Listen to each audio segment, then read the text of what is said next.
बड़ी खबर आपको बताएं, नारनौल में पूरे परिवार ने निगला जहर।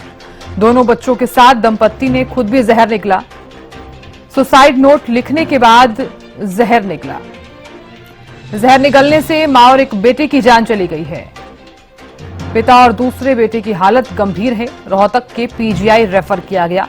एक गाड़ी में बेहोशी की हालत में मिला पूरा परिवार। नारनौल में पूरे परिवार ने निगला जहर। दोनों बच्चों के साथ दंपत्ति ने खुद भी जहर निकला। सुसाइड नोट लिखने के बाद ये जहर निकला है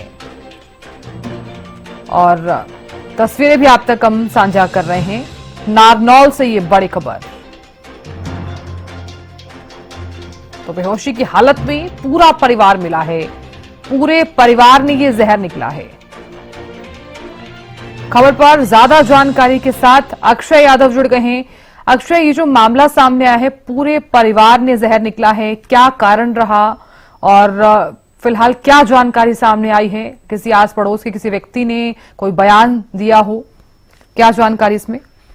बिल्कुल, मैं आपको बता दूं, ये पूरा मामला जो नारनौल का है और गुरु नानकपुरा मोहल्ले का जो एक परिवार है, वो अपने जो दोनों बच्चों के साथ जो दंपत्ति है, वो थार गाड़ी के अंदर वहां से निकलते हैं और निकलने के बाद पुलिस को लगभग 9:30 बजे जो सूचना मिलती है कि तुर्कियावास जो मोड़ अटेली थाना के अंतर्गत आता है, वहां पर एक जो थार गाड़ी है वो खड़ी है, उसमें दंपत्ति और 2 बच्चे वो बेहोशी की हालत में पड़े हुए हैं। उसके बाद जो पुलिस है वो मौके पर पहुंचती है तथा उन सभी को जो अटेली अस्पताल में पहुंचाया जाता है, जहां 2 को मृत घोषित कर दिया जाता है, जिसमें एक माँ और उसका जो बेटा है वो शामिल है। वही जो पिता और दूसरा जो बेटा है उसको नारनौल के नागरिक अस्पताल लेकर जाया जाता है, जहां उनकी गंभीर हालत के चलते पीजीआई रोहतक का रेफर कर दिया गया है। वहां उनकी जो हालत है फिलहाल गंभीर बनी हुई है।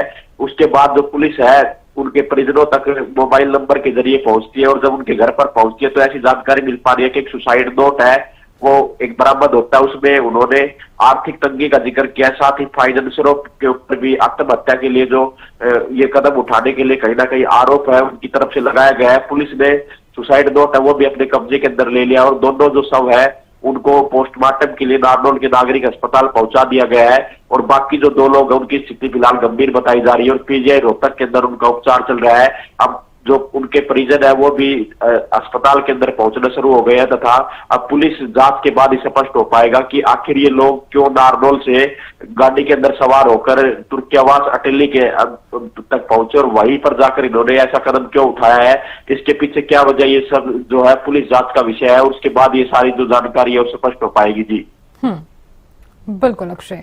अक्षय, देखिए, प्रशासन द्वारा क्या कुछ कहा जा रहा है? जानकारी कोई सामने आई हो और जो सुसाइड नोट बरामद किया गया है उसमें क्या चीजें सामने आई हैं? कोई ऐसी जानकारी सामने आई है? बिल्कुल, जो सुसाइड नोट बरामद हुआ उसमें 2 लोगों के नाम लिखे गए। उनका ये भी कहना है कि उन्होंने किसी से कर्ज लिया था लेकिन वो अब कर्ज चुकाने के लिए सक्षम नहीं थे। उन्होंने कुछ दिन का समय मांगा था लेकिन उनके द्वारा समय नहीं दिया गया, जिसके चलते वो यह कदम उठा रहे हैं। और जब पुलिस को इस घटना की जानकारी मिली तो 9:30 बजे जो अटेली थाना के जो एसएचओ थे वो खुद मौके पर पहुंचे थे और उनके द्वारा जो पूरी जांच वो फिलहाल शुरू कर दी गई है। और जो मृतक लोग, उनके मोबाइल नंबर, अंतिम किनसे बात हुई, उन सब से जो जानकारी है पुलिस फिलहाल जुटाती हुई नजर आ रही है और मृतकों से क्या क्या बरामद हुआ है उनके आधार पर पुलिस अब जांच को आगे बढ़ाएगी। उसके बाद जो अटेली पुलिस थाना के एसएचओ का कहना है कि पुलिस के द्वारा जो 2 मृतक है उनके शव को अपने कब्जे के अंदर ले लिया, उनका पोस्टमार्टम की प्रक्रिया की जा रही है और परिजनों से भी बातचीत की जा रही है। जिस प्रकार की शिकायत उनको प्राप्त होगी उसी आधार पर जो कार्रवाई की जाएगी और जांच के अंदर जो भी दोषी पाया जाएगा उसके खिलाफ सख्त कार्रवाई की जाएगी। जी चलिए, आप नजर लगातार बनाए रखिएगा, जानकारी लेते रहेंगे आपसे। तो नारनौल से ये बड़ी खबर सामने आई है। देखिए, पूरे परिवार ने सुसाइड की है। तो दोनों बच्चों के साथ दंपत्ति ने खुद भी जहर निकला है। सुसाइड नोट लिखने के बाद जहर निकला और सुसाइड नोट में अभी फिलहाल जो जानकारी सामने आई है वो यही है कि आर्थिक तंगी से परेशान था ये परिवार, जिसके चलते उन्हें ये कदम उठाना पड़ा। तो नारनौल में पूरे परिवार ने जहर निकला है।